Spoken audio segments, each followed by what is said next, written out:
Mate, we'll get Mel Aitken on the line, I think, as our next guest. Absolute superstar. So obviously a fair history in the SFNL netball competition, a premiership coach, a netball interleague coach, and a radio personality as well. She's pretty much done it all, Mel, and one of the all-time great people. So we've got a bit of a battle on our hands. We'll get her on and have a chat. Hello, boys. Good morning, Mel. G'day, Thanks Mel. for joining us. That's okay. Thank you for having me. No worries. Now we'll just Wilbur was just reeling off a bit of your resume. It's a very good one. No, it's a lot of fun at the SFNL. We've had a good time there, haven't we, Will? So it's been good. Spot on, Mel. Spot on. Now, Mel, you and me first met when you were at Chelsea Heights. I think I'd come. Yeah, I was actually thinking it was a good 5 years, about 2015, I think. It was 2015, so I didn't play in 2014. I was overseas, and I come back and met you, and you involved and did such great work. And it was a shame. I'll keep the stories between us. So, I've got a bit of information on you there, Jacko, but Yeah, you've probably got more of me than I have on you. Well, this is a platform to share those stories, Mel. Well, I can actually say that Jacko was one of the ones who got a few of us netball girls out. Remember we did the winter solstice at Carrum. That's right. 2 years in a row. Yes, and Nassau on that, which means that in the coldest day of the year and the shortest day, you run into the ocean in just your bathers and dive and swim out and come back. So, it was quite a good time as we used to have. It sounds like a dumb thing to do. It is very silly, and I do it every year, and it never gets any warmer. Although this year, no, it doesn't. It was quite a pleasant night. It wasn't too cold and wet, but Mel, I'm glad I did actually forget about that. A few girls did come down and do that. Now talk us. I actually don't know. How did you get down to Chelsea Heights? I mean, the netball program started. I think there was just an ad or something online somewhere, and I just entered it. And went down and met Di, who was the coach then, and met some of the girls, and some of the girls are Jags, as in Jags' wife, Elise, is it Elise? Elise, yep. Kelly Baker, Hayley, so Kelly Perriman's niece. Yep. And Rachel, they're still my best friends now, and actually we were meant to be in Hayley's wedding a couple of months ago, but thanks to COVID, we didn't have that. Yeah.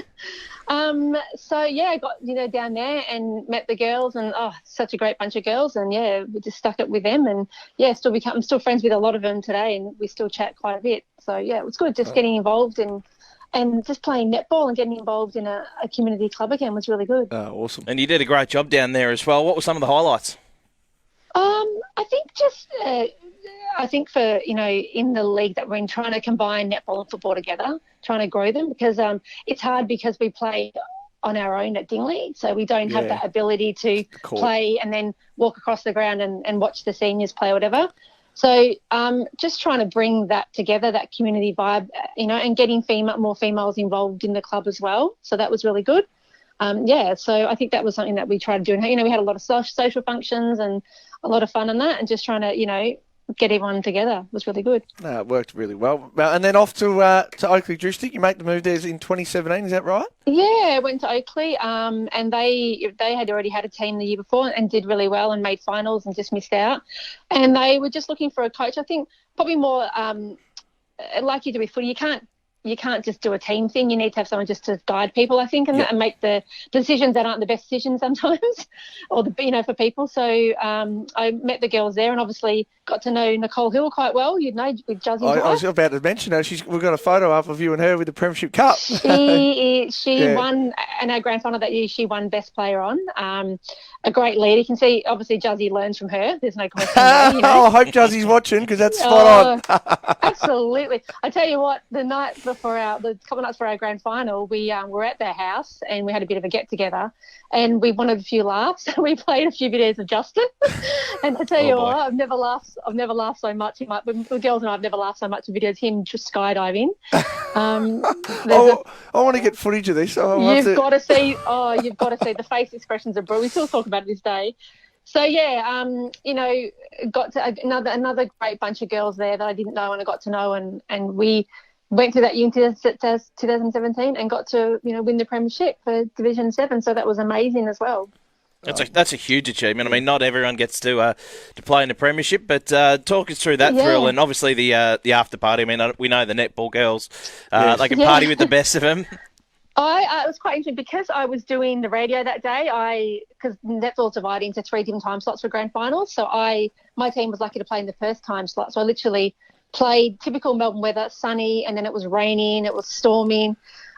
Did all that, did the celebrations, and I ran off and jumped in the caravan to do the radio for the next 2 games. So I left the girls to go back to the club, and we were talking about this recently. There was definitely some shenanigans happening. I can know that. Some very bad shenanigans. But, yeah, we had a club function at that day, and it was really good. And I went back there after, and lots of celebrations. And, the netball girls definitely ran well, but they deserved it. They, Absolutely. Put the effort in. Yeah, you put the effort in, you celebrate. Now, Mel, tell us about your role. I know you're on SFL radio with Hugh McLean. You had shows at Nothing But Net, for memory? Nothing But, yeah. So I first started on there just as I think for Chelsea Heights as a guest. Yep. Just, chatting about netball and that sort of stuff. And then they decided to sort of, Wiz had a bit of a Nothing But Net show starting with Alicia and Yvonne from Heatherton and Dingley. Yep. And then the looking someone to take over. So I said, I'll come and help out, and came and helped out a little bit with Huey. And then I sort of thought I had enough of Wiz. So we got rid of him.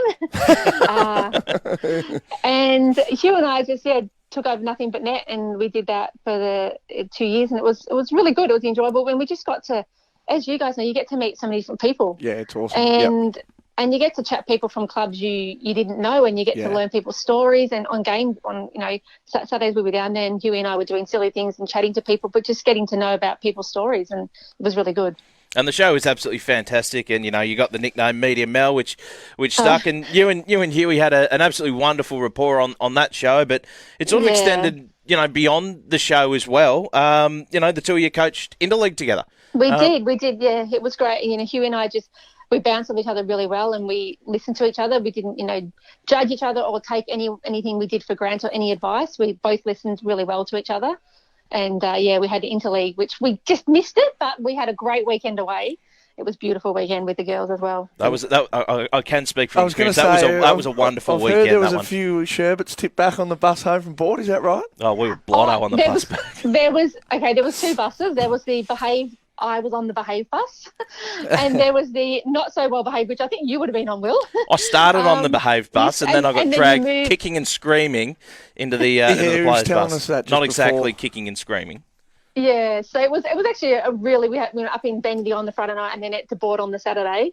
And again, both netball and football got really well, got to know each other, and it was another great weekend, and it was a really good experience for me, and definitely, an achievement to be able to coach the interleague teams and meet great players as well. And Mel, you're awarded, I'm just reading here, the Glen Duncan Award for the Club Person of the Year. That's an award throughout the whole Southern Footy Netball League, is that right? No, it's through Oakley. So Glen Duncan has been at Oakley for Dunks for a long time, and unfortunately Glen's having his own health battles as well. And they decided to, rename the Club Person of the Year sort of award and name it after Dunk. So I was fortunate enough to receive that, and very honoured to receive that as well, because someone, who I respected a lot and, did a great job for the club as well. No, awesome, Mel. Now, it broke my heart seeing you're obviously going through a few health problems at the moment. Can you talk us to a bit about that and your upcoming fundraiser? Yeah, so we've got basically 2 months ago I was diagnosed with brain cancer, so a form of it called glioblastoma. Didn't have any idea. The couple of days beforehand I was still swimming, because the pool's just open. So when I'm not doing coaching netball, I was doing a lot of triathlons and didn't really have any idea. I was still, I guess when I look back now, I probably wasn't that well, but you didn't sort of look at it like that, what you think you're going to have. So that was definitely a shock for myself and for my husband and for my son and for my family as well. But the support I've received from everyone in the netball community, in the triathlon community, and just my family and friends has been amazing. So there is a Walk for Brain Cancer walk coming up on the 27th of September, which, of course, is a virtual walk because as Victorians, everything's virtually at the moment. As we know, unfortunately, with the COVID. So you can, I guess I'm just asking people on that day to get out and, have a walk, and it can be a virtual walk. You can jump online. There's a Walk for Brain Cancer link we can put on later, and it's Melodie's crew, and you can walk or run any amount. I've got some people who just want to walk a K, some people are running 20 Ks, but it's just about awareness again, about this, I guess, terrible disease that I've now come to know, getting to know quite well, unfortunately. But yeah, it's just getting out there and making an awareness as well. It sort of shocked a lot of people, sort of reading that news, and as Jacko said, our heart breaks for you. But it's great that the community can now sort of rally around and through this initiative, Definitely. And we'll certainly pump this up through the Southern Football League and Game Face channels and all that sort of stuff. Great. we just want to make sure that everyone gets around it. I've received great support as well from the clubs in the SFNL and lots of messages and everything. So and that makes a massive difference, because sometimes you get tired and you're having treatment and you're worn out. But when you read a message from someone or someone's done it, really means a lot. So I just want to say thanks to everyone who is getting behind it and will get behind it as well. It's been great. And Mel, so how does it look, sort of look for you going forward, the treatment and whatnot? So I've just come off 6 weeks of radiation and chemo. So that finished yesterday. So then we have a month break, and then we have another MRI, and the doctors assess it again. And then I'll start probably, if my bloods are okay, I'll start another 6 months of chemotherapy. Yep. And then it's just a matter of, I guess, like anything of these things, just a lot more scans and waiting, and just seeing, what happens sort of from there. So it's a lot unknown at the moment. And with this particular type, it's a lot unknown as well. So it's just a matter of just keeping on track and just not sort of, I try not to, I don't like to plan things out. I just need to do as I can do, and keep the support around me and have a few laughs. And I definitely have that with my friends and family as well. So that's all you can really do is, do that and try to get through. And look, everyone's going through a tough time, and I think it's a really tough time with COVID for everyone, especially us in Victoria. So any amount is great, or even just a keep your head up message is just as good as well. You know what I mean? So absolutely, that makes a big difference as well. Well, you're a true fighter, Mel. We love you, and we really hope, we know you will kick this in the arse. So we wish you all the best. Thank you, Jacko. And then just don't forget as well to all the netball fans out there. We've still got netball on the TVs, the Suncorp Super Netball. Yes, I've seen a couple of those games of late. Yes, so they're on this weekend. So that's a netball fix us netballers are getting, I guess, as well. If you guys get your footy fix. So, well, I hope the standard netball's better than the footy at the moment, Mel, because the footy's unwatchable. Not for Collingwood. Collingwood keeps losing. I hear this. The standard netball is really good, and there's 8 teams, but they're actually quite close. Even the first and the bottom team, they can play really well, So it's changed a bit this year. They've added sort of a super point in, like where they can shoot from in the last 5 minutes. You get from a certain area, you get 2 points. So that's something different. That. It makes it a bit interesting. It makes it very interesting. Yeah. Who's your team? Is it Melbourne Vixens? Is that who you're following? I'm a Vixens. I've been a member for Vixens for I think nearly 15 years now. So they're number one. Yeah, that's awesome. Yep. Yeah, so they're number one at the moment. So it's been keeping me entertained. That plus, I'm not really happy with you, Will, before bagging in the NRL. I'm a big Melbourne Storm fan. Oh yes, you do love your rugby, Mel. Yes, hang on, Mel. The Melbourne Storm players aren't the ones getting themselves in trouble. It's the boneheads from the northern states that do that sort of rubbish. So I'm not tarring my Melbourne Storm with that same brush. Just making sure, because that's you've always loved your rugby, Mel. Now I was going to ask you, Mel. I can't remember when it was. We bumped into each other, I reckon, a couple of years ago, and we're having a chat, and you were telling me about your triathlons, and I was like, wow, that's unreal. And you're encouraging me to come and do one. I never did one, but it's never too late. I tell you what's funny about that is because when they have them in the summer season, sort of December, January, February, March, which is the football off season, a lot of footballers go out and give one a go. And there's nothing funnier than sitting back and watching a footballer try to do triathlon. For those who haven't trained, because they don't wear the right gear, there's a lot of bad chafing going on. Yeah, I can imagine. You got to train and have the right gear. That'd be a good start. Not for me, mate. I don't think. Do it for the brick session. So brick session is this one after on top of the other immediately. So a lot of them do a bike ride and a run straight away. So I'm telling you, if I can do something like that, trust me, there is hope out there. So.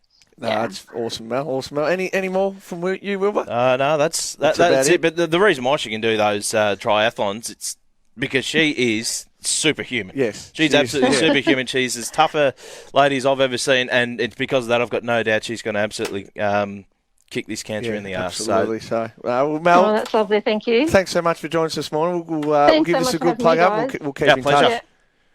I will. I'll send it to you. Thank you so much, guys, and thank you to everyone. Everyone have a happy Father's Day tomorrow to my husband and all the dads and dads out there. It's a weird one being in Victoria, but have a great day, and thanks, guys, for the work you're doing. No, well said, Mel. Thanks so much, Mel. Thank you. No worries. See ya. Bye. Catch you later.